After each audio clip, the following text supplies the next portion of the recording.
दोस्तों, मेरा नाम है धीरेन्द्र सिंह। आज की इस वीडियो में हम अकाउंटिंग प्रिंसिपल्स के ऊपर बात करेंगे कि अकाउंट्स में प्रिंसिपल्स क्या क्या है, उसके ऊपर डेस्क में बात करेंगे क्योंकि ये बेस है आपके अकाउंट्स का।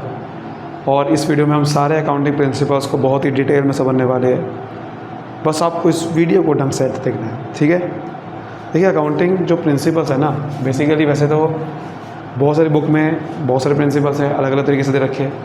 वैसे अकाउंटिंग कॉन्सेप्ट्स पहले होता है, पहले अकाउंटिंग कॉन्सेप्ट्स होते हैं, फिर अकाउंटिंग प्रिंसिपल्स होते हैं। पहले कुछ एजम्पशन होती है, अकाउंटिंग कॉन्सेप्ट मतलब कुछ एजम्पशन होती है, पहले वो समझनी है क्या क्या है, फिर प्रिंसिपल्स आते हैं। बहुत सारे में एजम्पशन ही प्रिंसिपल लिखा होता है। अकाउंटिंग प्रिंसिपल्स को बेसिकली गैप बोलते हैं, gap, general accepted accounting principles. जो जनरल अकाउंटिंग प्रिंसिपल्स है, जो हर जगह फॉलो होते हैं, जो हर जगह पे अप्लाई होते हैं, चाहे कहीं पे भी बैठा हुआ आदमी, ठीक है ना, कहीं कौन सी भी कोई सी भी ऑर्गेनाइजेशन है, कोई भी, ये हर जगह अप्लाई होते हैं, गैप बोलते हैं। तो देखो, पहले समझते हैं, ये बेसिकली अजम्पशन, अकाउंटिंग पहले अजम्पशन समझ रहे हैं। अजम्पशन क्या होती है?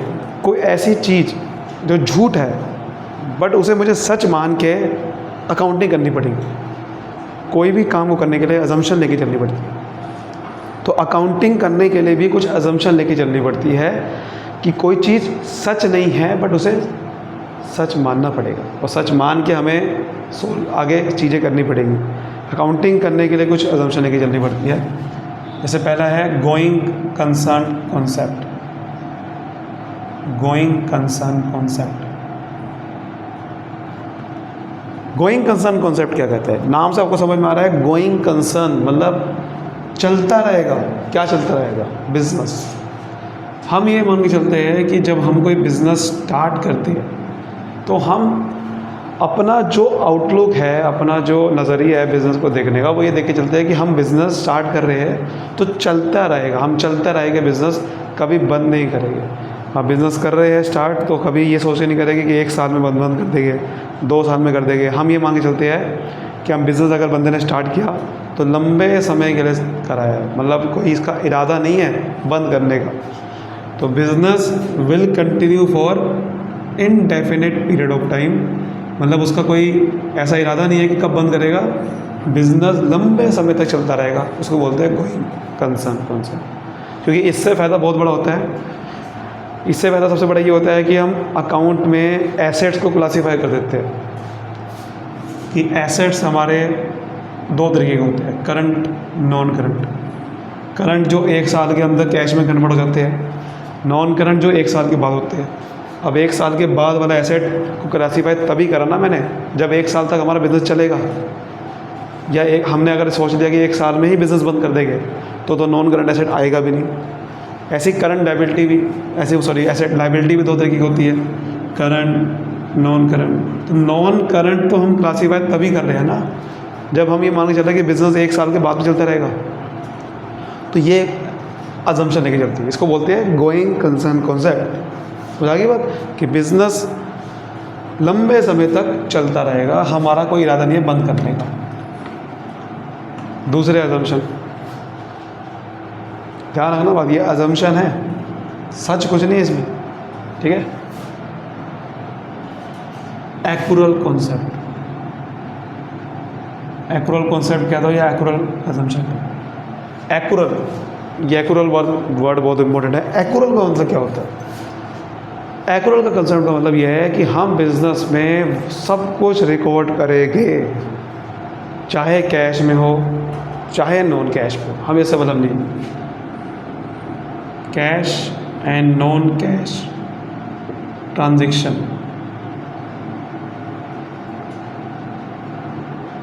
मतलब क्या है? अब आप कहोगे नॉन कैश तो रिकॉर्ड होता ही नहीं है अकाउंट में, तो भैया कैश वाली ट्रांजैक्शन आती है, नॉन कैश वाली तो आती ही नहीं है। ये बात ठीक है, बट नॉन कैश वाली का मतलब क्या है? नॉन कैश वाली का मतलब यह है कि जैसे कोई आपको कोई पेमेंट देनी थी बट वो नहीं दिए, वो भी रिकॉर्ड करेंगे। किसी से पैसा मिलना था, नहीं मिला है, वो भी रिकॉर्ड करेंगे। यानी कि ऐसा नहीं है कि पैसा मिलेगा पैसा मिलेगा या पैसा दूंगा तभी अकाउंट में रिकॉर्ड होता है, नहीं, पैसा देना था या पैसा मिलना था तब भी रिकॉर्ड होगा। तो ये इसे बोलते हैं एक्यूरेट अजम्पशन, कि हम अकाउंट में ये नहीं देखते कि आपको रसीव या पेमेंट, कि पैसा दिया या रिसीव हुआ, ये सब चीज़ों के बेस पर रिकॉर्ड नहीं करते, बल्कि ये सब चीज़ों को रिकॉर्ड करते हैं कि वो ट्रांजैक्शन कब हुई थी, वो पैसा देना था या नहीं देना था, वो पैसा मिलना था या नहीं मिलना था, उसके बेस पे हम डिसाइड करते हैं कि अकाउंट में रिकॉर्ड करेंगे। एक्यूरेट कॉन्सेप्ट में आता है वो सब चीज़ें, ठीक है। एक्यूरेट कॉन्सेप्ट में ये चीज़ें आती है कि हम कैश और नॉन कैश, यानी कि अगर पैसा लेन देन हो रही है पैसों में, या फिर पैसा देना था नहीं देना था या लेना था, वो सब चीज़ें भी अकाउंट में रिकॉर्ड होती है। तो ध्यान रखना, एक्यूरेट कॉन्सेप्ट आता है वो, ठीक है। सर यहाँ तक समझ में आ रहा है हमें। तीसरी एक और अजम्पशन है कंसिस्टेंसी। कंसिस्टेंसी कंसिस्टेंसी का मतलब क्या होता है? निरंतरता, एक जैसा। कि अगर यहाँ पर मैंने कोई अकाउंटिंग करते हैं ना, तो अकाउंटिंग में कोई पॉलिसी बनाते हैं, कोई फ्रेमवर्क बनाते हैं, कोई रूल्स बनाते हैं कि हम अकाउंटिंग में ये मेथड फॉलो करेंगे, कि हम बैलेंस शीट को शो करने का ये तरीका अपनाएंगे, प्रॉफिट को निकालने का ये तरीका अपनाएंगे, हर चीज़ का कोई ना कोई पॉलिसी बनाते हैं। तो वो कह रहा है कि पॉलिसी अगर आपने एक बार बनाई अकाउंट में, तो उसको लंबे समय तक सेम फॉलो करते रहना है, क्योंकि बहुत ज़रूरी है, वरना आप कंपैरिजन नहीं कर पाओगे कि पिछले साल से बढ़िया मेरी परफॉर्मेंस है या नहीं है। तो अगर पिछले साल में अकाउंटिंग पॉलिसी दूसरी फॉलो कर रहे थे और इस साल दूसरी कर रहे हो, तो कंपैरिजन नहीं हो सकता। कंपैरिजन के लिए यूनिफॉर्मिटी चाहिए होती है। ऐसे ही किसी एक कंपनी को दूसरी कंपनी से कंपेयर करना, उसके लिए भी यूनिफॉर्मिटी चाहिए, क्योंकि अगर वो अलग तरीके से अकाउंटिंग कर रहा है, मैं अलग तरीके से कर रहा हूँ, तो यूनिफॉर्मिटी नहीं है, तो कंपैरिजन नहीं हो पाएगा। समझ गए? तो उसे क्या बोलते हैं? Consistency assumption. ओके सर, ये हमने पढ़ लिया, 3 अजम्पशन ये थी अकाउंट में, ये हमने पढ़ ली। अब हम प्रिंसिपल्स की बात करते हैं। अब है प्रिंसिपल, सबसे पहला वो है, सबसे पहला सेपरेट। ये बहुत इंपॉर्टेंट प्रिंसिपल है, separate business entity principle. Separate business entity, one of the most important principle. Separate business entity का क्या कहता है? देखो, आपको सामने समझ आता है कि बिजनेस सेपरेट है किससे? बिजनेस सेपरेट है किससे? जो बिजनेस का मालिक है, ओनर। हम ये मान के चलते हैं अकाउंट में कि बिजनेस का मालिक अलग है और बिजनेस अलग है। तो ओनर अगर बिजनेस में कोई पैसा लगा रहा है, उसे कैपिटल बोलते हैं। तो अगर बिजनेस अलग है, तो फिर ओनर का जो पैसा है बिजनेस के लिए, वो एक लायबिलिटी बन जाता है। क्योंकि अगर मैंने क्या मान लिया कि बिजनेस अलग है, वो अलग आदमी है, ओनर अलग है, तो अगर बिजनेस में कोई पैसा लगा रहा है तो बिजनेस के लिए लायबिलिटी है। क्यों? क्योंकि भैया कभी ना कभी तो बिजनेस जब बंद होगा आगे जाके, वो पैसा लौटाना होगा बिजनेस को। तो आप देखोगे, तो अगर आप बिज़नेस की नज़र से देखोगे, बिज़नेस एक आदमी मान लोगे, तो वो कैपिटल बिज़नेस को लौटानी होगी, और जो लौटानी होती है वो लायबिलिटी होती है। तो हम अकाउंटिंग जो करते हैं वो बिज़नेस के हिसाब से करते हैं, ओनर के हिसाब से नहीं करते। ओनर का पैसा कितना है, ओनर की एसेट कितने हैं, ओनर की लायबिलिटी कितनी है, हमें उससे मतलब नहीं होता। हमें बिज़नेस से मतलब होता है कि बिज़नेस में फ़ायदा क्या हो रहा है, बिज़नेस में नुकसान क्या हो रहा है, बिज़नेस की एसेट क्या है, बिज़नेस की लायबिलिटी क्या है। तो बिज़नेस के साथ सोचना होता है। तो इसलिए हमने अकाउंट में हमेशा बिज़नेस को एक सेपरेट अलग मान लेते हैं, जिससे हम सारी अकाउंटिंग, सारे फ़ायदे सोचते हैं, सारे नुकसान सब बिज़नेस के साथ सोचते हैं। तो इसलिए बिज़नेस के हिसाब से सोचना आप अकाउंट में हमेशा ध्यान रखना बात। दूसरा, ये तो हो गया separate business entity. Accounting period concept, ये भी बहुत ही ज़बरदस्त कॉन्सेप्ट है। अकाउंटिंग पीरियड प्रिंसिपल कह सकते हो। अकाउंटिंग पीरियड क्या है कि अकाउंटिंग पीरियड मतलब यह है कि हम ना अकाउंट में जो पीरियड होते हैं ना, उसको बहुत ही छोटे छोटे टुकड़ों में डिवाइड कर देते हैं। हम बिज़नेस में बहुत सारे अलग अलग छोटे छोटे टुकड़ों में डिवाइड कर देते हैं। बिज़नेस हमने क्या मान के चल रखा है, पहला ऑप्शन क्या थी, गोइंग कंसर्न कॉन्सेप्ट, कि बिज़नेस हमेशा चलता रहेगा लंबे समय तक, बट भाई साहब अगर चलता रहेगा तो एक दिक्कत है ना। क्या दिक्कत है कि बिज़नेस मान लो आपने 5 साल अभी तक कर लिया, बट अगर मुझे ये चेक करना है कि आपने 5 साल में क्या क्या किया, प्रॉफिट कमाया, लॉस कमाया, तो दिक्कत आ जाएगी। तो अगर हमें क्या करना पड़ेगा, अपने बिज़नेस के टाइम पीरियड को छोटे छोटे टाइम पीरियड में डिवाइड करना होगा। जैसे कि एक साल, जैसे कि आपकी क्लास होती है एक साल कि एक साल, तो हर साल आप अकाउंटिंग अलग अलग करो। एक बार अकाउंटिंग करी, एक साल आप देखोगे कि बिज़नेस की परफॉर्मेंस क्या रही, प्रॉफिट कमाया, लॉस कमाया, क्या स्थिति है मेरी। तो अगर आप ये चेक ही नहीं करोगे तो आपको बिज़नेस समझ कैसे आएगा कि आपका सही चल रहा है, गलत चल रहा है। ऐसे ही आपका स्कूल में होता है, आपका एक साल क्लास हुई, पेपर होते हैं, रिज़ल्ट पास हुए तो आगे, फेल हुए तो दोबारा करनी पड़ेगी। तो इसलिए अकाउंट में भी हम बिज़नेस में अकाउंटिंग पीरियड बना देते हैं, छोटे छोटे टुकड़ों में डिवाइड करते हैं एक साल। तो हर साल आपकी अकाउंटिंग होती है, वो बुक्स बंद होगी, अगले साल दोबारा करने को। और अकाउंटिंग पीरियड जो हम फॉलो करते हैं जनरली, वो 1 अप्रैल से लेकर हम 31 मार्च तक फॉलो करते हैं। यानी कि अकाउंट्स में हम जो आपका वैसे ईयर जनवरी में स्टार्ट होता है नया साल, अकाउंट में जनवरी में कभी स्टार्ट नहीं होता, अकाउंट में अप्रैल से स्टार्ट होता है, और 1 अप्रैल से स्टार्ट होता है और 31 मार्च को ख़त्म हो जाता है। ठीक है, अकाउंट में जनवरी से स्टार्ट नहीं होता, जनवरी टू दिसंबर नहीं होता, 1 अप्रैल से होता है। तो इधर ये इसे फाइनेंशियल ईयर भी बोलते हैं, फिस्कल ईयर भी बोलते हैं, कुछ भी बोल सकते हैं आप इसे। ओके सर, ठीक है। अगला है हमारा वही आपका बेसिकली बहुत आसान है आपको, money measurement principle. Money measurement principle मतलब कि अकाउंट में वही ट्रांजैक्शन रिकॉर्ड करते हैं जो पैसे के टर्म्स में होती हैं, मनी के टर्म्स में होती है। यानी कि अगर आपका कोई ऐसी ट्रांजैक्शन रिकॉर्ड नहीं करेंगे जो पैसे में मेज़र ही नहीं हो सकती, कि आपका एम्प्लॉय बहुत ऑनेस्ट है, आपकी कंपनी मैनेजमेंट बहुत अच्छी है, ये सब फैक्टर है आपको बिज़नेस में आगे बढ़ाने के लिए, बट ये अकाउंट में रिकॉर्ड हो नहीं पाएगा क्योंकि पैसों के टर्म्स में, पैसे के टर्म्स में होना चाहिए। सर एक्यूरेट अजम्पशन में क्या था फिर, उसमें तो आप कह रहे थे नॉन कैश भी होते ट्रांजैक्शन। नॉन कैश मतलब वहाँ मतलब ये था कि अकाउंट में पैसे के टर्म में तो होनी चाहिए, लेकिन उसके बाद ये नहीं देखना कि वो पैसा मिला या नहीं मिला, या पे किया या नहीं किया। मेरी बात समझ रहे हो? मतलब आपने सामान बेचा, पैसे की टर्म्स में ही बेचा, बट वो पैसा अभी मिला नहीं है, फिर भी रिकॉर्ड होगा अकाउंट में। अकाउंट में ट्रांजैक्शन रिकॉर्ड तब होती है जब वो होती है, ये नहीं कि अमाउंट पे किया या मिला।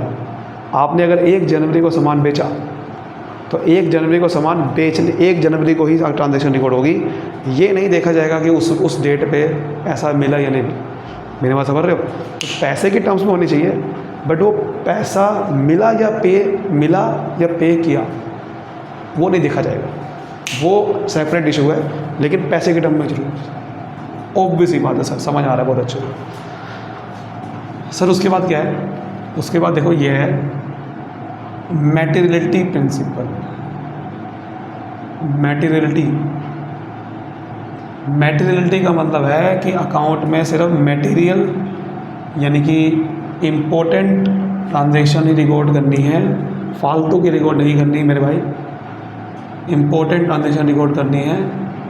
मटेरियल, नॉन मटेरियल कोई चीज़ है, जैसे कि मान लेते हैं कि भाई देखो आपको आपकी सेल बहुत ज़्यादा होती है, 10 लाख करोड़ों में सेल होती है, तो करोड़ों में सेल में अगर आपको कोई 10,000 का नुकसान रिकॉर्ड करना रह भी गया तो भी चल जाएगा, क्योंकि 10,000 का नुकसान ज़्यादा कोई आपको फ़र्क नहीं डालेगा। करोड़ों की सेल में कोई अपना प्रॉफिट में 10,000 का फ़र्क इतना तगड़ा डालेगा नहीं, तो करोड़ों में सेल आएगा। लेकिन अगर आपकी सेल ही मान लो 1 लाख की हुई और उसमें कोई 10,000 रुपये का लॉस हो गया और आपने नहीं दिखाया, तो बहुत बड़ी गलती हो जाएगी, क्योंकि मटेरियल ट्रांजैक्शन थी वो। 10,000 का लॉस भैया सीधा आपको 10,000 का 90,000 का प्रॉफिट हो गया, बट 1 करोड़ में 10,000 माइनस करोगे तो बहुत तगड़ा नहीं, फ़र्क नहीं डालेगा। समझ रहे हो मेरी बात? तो मटेरियल ट्रांजैक्शन ऐसे ही कोई अगर मान लो आपके पेन, आपको मान लो आपने कोई अपने ऑफिस में पेन पेंसिल खरीदी 2 रुपये की, 5 रुपये की, अब वो रिकॉर्ड नहीं भी करा तो कोई बहुत बड़ा फ़र्क नहीं डाल देगा आपको प्रॉफिट में, लॉस में। लेकिन आपने कोई मान लो ट्रांजैक्शन करी लाखों में, वो रिकॉर्ड करना चाहिए। मेरे पास समझ रहे हो? तो मटेरियल ट्रांजैक्शन हर एक के लिए अलग अलग है। जिसकी सेल बहुत ज़्यादा हो रही है उसके लिए मटेरियल ट्रांजैक्शन दूसरी है, जिसकी कम हो रही है उसकी दूसरी है। Okay sir. अगला है कॉस्ट प्रिंसिपल। कॉस्ट, इसको हिस्टोरिकल कॉस्ट प्रिंसिपल भी बोलते हैं। Historical cost principle, historical cost ये कहता है आपको ट्रांजैक्शन जो रिकॉर्ड करनी है वो एट कॉस्ट करनी है, मार्केट वैल्यू पे रिकॉर्ड नहीं करना। मतलब कि आपने एक मान लेते कोई ये ट्रांजैक्शन बेसिकली इसमें आती है फिक्स्ड एसेट के ऊपर है। अब फिक्स्ड एसेट क्या होता है? फिक्स्ड एसेट जैसे कि लैंड एंड बिल्डिंग, ठीक है, फर्नीचर, जो आपको लंबे समय के लिए बेनिफिट देगा, जो कि आपको पैसा, आप इससे प्रोडक्शन कर सकते हो, आपको हेल्प होगी, आपको लंबे समय में बेनिफिट देगा। फर्नीचर हो गया, मशीन होगी, ये आपको प्रोडक्शन करने में हेल्प करती है। इनको अगर आपने ख़रीदा है, मान लो आपने फर्नीचर ख़रीदा है, अब फर्नीचर ख़रीदने के टाइम पे और फर्नीचर जब ख़रीदा है और उसकी हर साल वैल्यू कौन सी रिकॉर्ड होगी, ये उसका प्रिंसिपल। फर्नीचर जो आपने ख़रीदा है और उसकी जो वैल्यू है, जितने का ख़रीदा है उसे कॉस्ट वैल्यू बोलते हैं। मान लो आपने फर्नीचर ख़रीदा 1 लाख का, ये कॉस्ट है। लेकिन अभी मार्केट में क्या वैल्यू चल रही है, मान लेते हैं 1.5 लाख की चल रही है, ये मार्केट वैल्यू। वो कह रहा है कि कॉस्ट वैल्यू पे रिकॉर्ड करना है हमेशा, मार्केट वैल्यू पे नहीं करना, ठीक है। यानी कि आपने अगर फर्नीचर खरीदा 2022 में तो 1 लाख का रिकॉर्ड करोगे, ऑब्वियसली बात है। लेकिन 23 में भी 1 लाख ही रिकॉर्ड करोगे, चाहे मार्केट वैल्यू जितनी मर्जी हो रही हो, उससे मतलब नहीं। 24 में भी उतना रिकॉर्ड करोगे। लेकिन आप इसके साथ साथ इसकी जो वैल्यू डाउन होती रहती है उसको ज़रूर माइनस कर दो। उसे बोलते हैं, उसे क्या बोलते हैं, डेप्रिसिएशन। यानी कि आपको कॉस्ट वैल्यू पे रिकॉर्ड करना है, लेकिन साथ में डेप्रिसिएशन भी माइनस कर। डेप्रिसिएशन होता है एसेट की वैल्यू का गिर जाना, फिक्स्ड एसेट में वैल्यू का गिर जाना। फिक्स्ड एसेट ऐसे वाले जो टेंजिबल होते हैं, यानी कि छू सकते हैं, उनकी वैल्यू का गिर जाना। अगर मान लो 1 लाख की वैल्यू है, लेकिन 23 में ना 20,000 में वैल्यू गिर गई, तो उसको माइनस कर देना। मार्केट वैल्यू रिकॉर्ड नहीं करनी, डेप्रिसिएशन को माइनस कर देना, तो उसको उसमें रिकॉर्ड करते हैं। और डेप्रिसिएशन को माइनस करने के बाद जो वैल्यू होती है उसे बुक वैल्यू बोलते हैं। यानी कि हमें ये समझ में आया हिस्टोरिकल कॉस्ट प्रिंसिपल में कि एसेट की वैल्यू रिकॉर्ड किस पे होती है, कॉस्ट पे नहीं, बुक वैल्यू। हमने निचोड़ ये निकाल दिया, कॉस्ट पे तो होती है लेकिन डेप्रिसिएशन माइनस कर देते हैं, तो उसका मतलब बुक वैल्यू पे होती है। समझ आ गया, बहुत बढ़िया। नेक्स्ट है हमारा full disclosure principle. Full disclosure principle, full disclosure क्या समझ में आ रहा है कि भाई हमें कुछ भी छुपाना नहीं। अकाउंट्स में हम जो भी चीज़ें रिकॉर्ड कर रहे हैं, जो भी इम्पोर्टेंट चीज़ें हैं, वो सब आपको फुल डिस्क्लोज कर रहे हैं पब्लिक के सामने। पब्लिक मतलब पब्लिक नहीं, यहाँ पर बेसिकली अकाउंटिंग यूज़र बोलेंगे उसे, कि अपने अकाउंटिंग यूज़र्स को, यानी कि जो भी अकाउंटिंग इन्फॉर्मेशन चाहते हैं, वो ओनर है, वो शेयर होल्डर है, वो ओनर हो गया शेयर होल्डर ही, मैनेजमेंट चाहती है, बैंक चाहता है, जो भी चाहता है, क्रेडिटर हो गया, इनको फुल डिस्क्लोज करना है ताकि वो अच्छे से डिसीजन मेकिंग कर सके। गवर्नमेंट को भी कई बार दिखाना चाहते हैं, फुल डिस्क्लोजर करना चाहता है, ठीक है। फुल डिस्क्लोजर करना है, आपको कुछ भी छुपाना नहीं है। अगर आपको लगता है कि आपने कोई, मान लो कोई आपने ऐसा कॉन्ट्रैक्ट किया किसी के साथ जिससे आपकी सेल बढ़ने वाली हो, वो दिखाना है अकाउंट, छुपाना नहीं है। तभी तो आपको न्यूज़ आती है, आपको पता चल जाता है एकदम से कि हाँ ये इस कंपनी ने कॉन्ट्रैक्ट किया है, तो कॉन्ट्रैक्ट किया वो भी दिखाना है। कुछ आपके इससे मान लो कोई आपको लॉस होने वाला है, वो दिखाना है। जो भी चीज़ आपको इम्पोर्टेंट लगती है वो सब दिखाना है, क्योंकि अगर नहीं दिखाओगे तो फिर कोई फ़ायदा नहीं है। जो अकाउंटिंग यूज़र है वो आपकी जो अकाउंटिंग इन्फॉर्मेशन लेंगे, अगर उसको वो नहीं मिल रहा वो जो चाहता है, उसको कोई फ़ायदा नहीं। अगला है बहुत इम्पोर्टेंट, प्रूडेंस कॉन्सेप्ट। प्रूडेंस, इसको दूसरा नाम है इसका कंजर्वेटिज्म प्रिंसिपल। मतलब क्या है, प्रूडेंस कॉन्सेप्ट या कंजर्वेटिज्म। कंजर्वेटिव ऐसे लोग होते हैं जो कहते हैं कि देखो भाई ऐसा है, प्रॉफिट हो ना हो, लॉस नहीं होना चाहिए, ये वो उसके बेस पे चलते हैं। उस वहीं से कॉन्सेप्ट निकला है कि लॉसेस जो फ्यूचर में लॉसेस होने वाले हैं या खर्चे होने वाले हैं उसको तो आज रिकॉर्ड करेंगे, उसको तो आज रिकॉर्ड करेंगे, लेकिन जो फ्यूचर में इनकम होने वाली है या गेन होने वाला है उसको आज हम रिकॉर्ड नहीं करें। समझ आ रही बात क्या कह रहा हूँ? कि अगर फ्यूचर में लॉसेस होने, कुछ नुकसान होने वाला है उसको तो दिखाओ, क्योंकि नुकसान बहुत दिक्कत करेगा आपका बिजनेस में। कंजर्वेटिज्म लोग क्या कहते हैं कि भैया नुकसान जो होने वाला है वो लोगों को ज़्यादा इफ़ेक्ट डालता है, अकाउंटिंग यूज़र को वो पहले दिखाओ, क्योंकि वो भैया फ्यूचर में नुकसान होने वाला तो पहले से प्रिपेयर हो जाएंगे।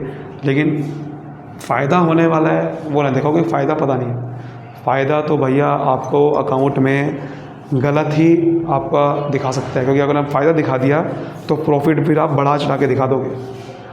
समझ गए वो कह रही है।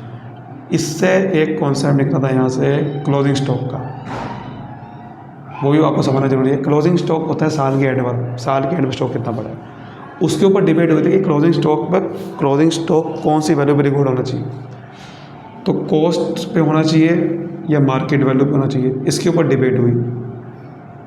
वैसे तो हिस्टोरिकल कॉस्ट कॉन्सेप्ट हमने समझा, वो तो एसेट के ऊपर था, लेकिन यहाँ स्टॉक है, स्टॉक भी एसेट होता है, बट वहाँ पर फिक्स एसेट की बात कर रहा था मैं।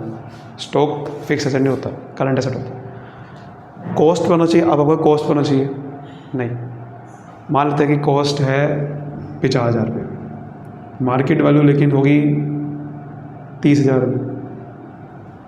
आप किस पे रिकॉर्ड करोगे? आप कॉस्ट पे, फिर आप बढ़ा के दिखा दोगे। अगर आप कॉस्ट पे रिकॉर्ड कर रहे हो तो आप बढ़ा के दिखा रहे हो वैल्यू, क्यों? क्योंकि मार्केट में 30,000 रुपये है लेकिन आप 50,000 दिखा रहे हो। लेकिन मान लेते हैं कि 30,000 रुपये कॉस्ट वैल्यू है, मार्केट में 50,000, तो आपको कौन से दिखाओगे? सर 30,000 दिखाओगे, क्योंकि ये तो बढ़ा जाके दिखा दोगे। आप लोग बढ़ा के क्या दिखा रहे हो? मार्केट में ही 50,000 वैल्यू है, लेकिन नहीं, क्योंकि मार्केट की वैल्यू बदलती रहती है, मार्केट की वैल्यू फिक्स नहीं होती। आज 50,000 है, कल 30,000 हो जाए। तो इसके ऊपर बहुत बहस हुई, तो पता चला कि ना तो हमें कॉस्ट पे दिखाना है ना मार्केट वैल्यू पे, दोनों में से जो भी कम होगी उस पर दिखाएंगे, बस ये ध्यान रखना। क्यों दिखाएंगे समझ में आ गया?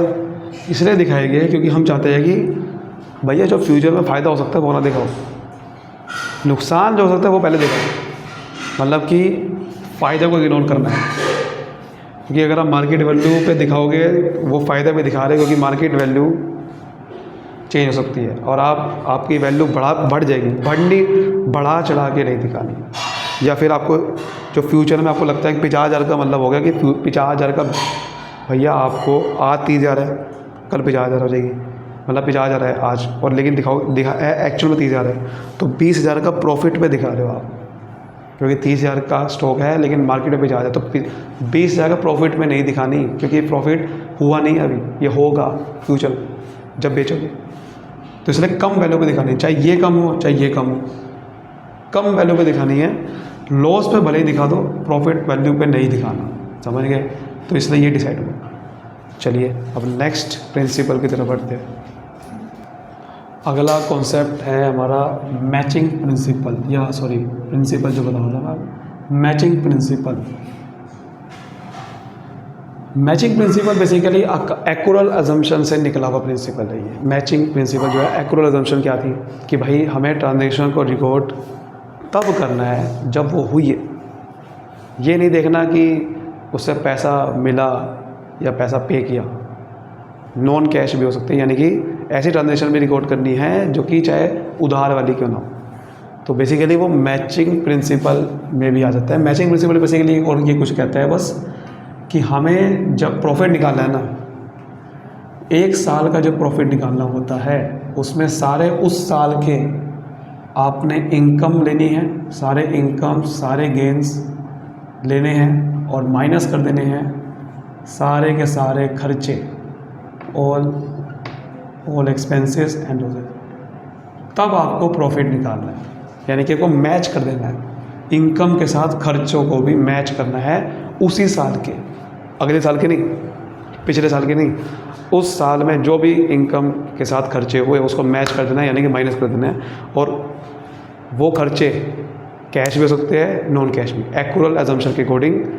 ऐसा जो आपको ये नहीं देखना कि वो उससे पैसा मिला या पैसा पे किया, आपको वो भी सब माइनस कर देना है, यानी कि आपको नॉन कैश वाली भी चीज़ें लेनी है। समझ गए? अगला है dual aspect principle. Dual aspect principle, ठीक है, ये बड़ा बेहतरीन प्रिंसिपल है, इससे आपकी पूरी अकाउंटिंग होती है। ड्यूअल एस्पेक्ट का मतलब ये है कि हमें हर ट्रांजेक्शन को दो इफेक्ट देने हैं। हमें हर ट्रांजेक्शन के दो इफेक्ट लेने हैं। जब आप रिकॉर्ड करोगे उसको दो इफेक्ट लेके रिकॉर्ड करना है, एक नहीं दो। एक में क्या होगा कि आपको कुछ रिसीव होगा, ट्रांजेक्शन में कुछ मिलता है और कुछ जाता भी है, लेना और देना, लेन देन होती है ट्रांजेक्शन में, या तो लेन होगा फिर देन भी होगा साथ में, दोनों चीज़ें एक साथ होती है, लेन देन, ठीक है ना। जो लेन होता है उसे हम डेबिट बोलते हैं और जो देते हैं उसे क्रेडिट बोलते हैं। तो अकाउंट में हम डेबिट और क्रेडिट के हिसाब से अकाउंटिंग कोई भी ट्रांजेक्शन रिकॉर्ड करते हैं, डेबिट और क्रेडिट, कि कोई चीज़ डेबिट होगी कोई चीज़ क्रेडिट होगी, उसके हिसाब से पूरी अकाउंट होती है। पूरी अकाउंटिंग डेबिट और क्रेडिट के बेस पे होती है, इसी को बोलते हैं ड्यूअल एस्पेक्ट। तो हमें कोई भी ट्रांजेक्शन का एक इफेक्ट नहीं लेना, डेबिट और क्रेडिट लेना है। अगर मान लो मैंने कुछ फर्नीचर ख़रीदा तो फर्नीचर आया, कैश गया, तो फर्नीचर आया वो भी रिकॉर्ड होगा, कैश गया वो भी रिकॉर्ड होगा। ये नहीं करना खाली फर्नीचर आया वो रिकॉर्ड कर दिया, ये कह रहा है वो। नेक्स्ट क्या कह रहा है वो? Next principle is also the most important principal. ये वही प्रिंसिपल है जो मैं पहले ही बता चुका हूँ, या आप समझ जाओगे बहुत अच्छे से। Revenue recognition principle.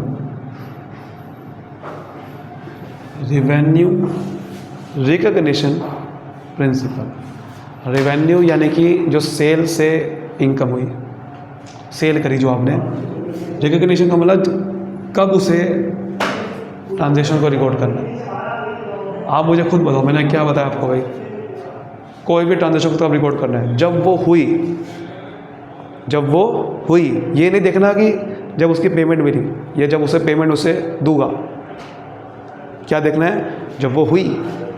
For example मैंने 1 जनवरी को सेल करी 1 लाख की, लेकिन उसको पैसा आपको मिल रहा है 15 फरवरी को, आपको पेमेंट रिसीव हुई। तो आप मुझे खुद बताओ कि ट्रांजैक्शन कब रिकॉर्ड करेंगे? 1 जनवरी को या 15 फरवरी को? सर ऑब्वियसली बात है 1 जनवरी को करूँगा, कि आपने अभी बताया कि भाई ट्रांजैक्शन कब हुई? 1 लाख 1 जनवरी को हुई। पेमेंट भले ही बाद में मिले उससे मतलब नहीं है। इसी को तो बोलते हैं एक्यूरेट अजम्पशन से तो निकला भाई ये भी, कि रेवेन्यू रिकॉग्निशन प्रिंसिपल। मतलब रेवेन्यू यानी कि सेल को कब रिकॉर्ड करना है? जब वो सेल हुई, जब वो सेल एक्चुअल में हुई है तब रिकॉर्ड करना है, ये नहीं कि जब उसका पेमेंट जब मिली। अगला है लास्ट ऑब्जेक्टिविटी प्रिंसिपल, या ठीक है वेरीफिबिलिटी ऑब्जेक्टिविटी। इसको खाली ऑब्जेक्टिविटी प्रिंसिपल भी बोल सकते हो आप, ठीक है, सिंपल ऑब्जेक्टिविटी प्रिंसिपल, ठीक है। या फिर इसका आपका वही जो नाम है वेरीफेबल ऑब्जेक्टिव प्रिंसिपल, ये भी इसका नाम।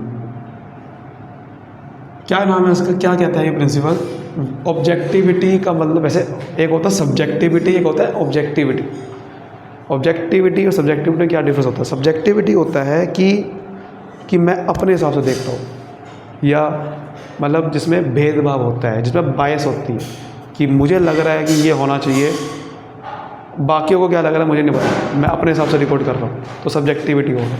ऑब्जेक्टिविटी होता है ना आपके हिसाब से ना मेरे हिसाब से, फैक्ट देखेंगे कि एविडेंस के ऊपर रिकॉर्ड करेंगे। कोर्ट में जो भी चीज़ें, कोर्ट फैसला कैसे लेता है? सबूत के आधार पर लेता है, क्योंकि अगर वो ऐसे फैसला लेने लग गया कि उसको क्या लगता है या सामने वाली पार्टी को लगता है, तो फिर ऐसे वो फैसला सही नहीं माना जाएगा, वो पक्ष ले लेगा किसी का। पहले फिर ऑब्जेक्टिविटी क्या होता है कि भाई सबूत दिखाओ, सबूत देखेंगे, सबूत के आधार पे देखेंगे कि भाई कौन सही है कौन गलत है। ऐसे ही अकाउंट में होता है, अकाउंट में एविडेंस के ऊपर रिकॉर्ड होता है ट्रांजेक्शन। एविडेंसेस, ट्रांजेक्शन को रिकॉर्ड करने के लिए आपको सबूत चाहिए होते हैं, उसके बेस पे ट्रांजेक्शन रिकॉर्ड होती है, वरना नहीं होती, वरना वो ट्रांजेक्शन सही वो रिकॉर्ड ही नहीं होती। अकाउंटेंट तभी रिकॉर्ड करता है जब एविडेंस होगा। जैसे कि आपने सेल करी, तो सेल करी अगर कैश में, तो एक कैश मेमो बनाना पड़ता है, डॉक्यूमेंट होता है कैश में, उसमें लिखना पड़ता है सारा कुछ कि भाई सेल क्या करी, कब करी, सब कुछ। उधार में करी है, इनवॉइस बनाना पड़ता है, इनवॉइस बनाना पड़ेगा आपको उधार में करिए तो, समझ गए। किसी से पैसा मिला तो आपको एक रसीद देनी पड़ती है, जिसको रसिप्ट बोलते हैं, रसीद देनी पड़ेगी किसी से अगर पैसा मिला, ठीक है। ऐसे कई सारी चीज़ें होती हैं। आपने कोई बैंक में पैसा जमा करना है तो चेक, या फिर विड्रॉ करना है तो विड्रॉल स्लिप होती है, ये सब सबूत है। उसके आधार पर ट्रांजेक्शन रिकॉर्ड होते हैं, जिससे कभी भी अकाउंट में गलत चीज़ें रिकॉर्ड नहीं हो सकती। गलत ट्रांजेक्शन रिकॉर्ड अगर हो भी गई तो उसको पकड़ा दे सकते हैं, क्योंकि अगर आपने कोई गलत ट्रांजेक्शन रिकॉर्ड कर दी लेकिन उसका एविडेंस है मेरे पास, तो मैं देख सकता हूँ कि हाँ कोई अमाउंट गलत तो नहीं होगी, कोई गलती तो नहीं होगी, तो उसको चेक करने में आसानी होती है। तो आज की वीडियो के लिए इतना ही। उम्मीद करता हूँ कि बहुत ही सारे अच्छे से अकाउंटिंग प्रिंसिपल डिटेल में समझ में आ गए होंगे। वीडियो को भी कभी लाइक कर दीजिए, क्योंकि ऐसी वीडियो कहीं नहीं मिलेगी आपको। शेयर कर दीजिए। Thank you so much.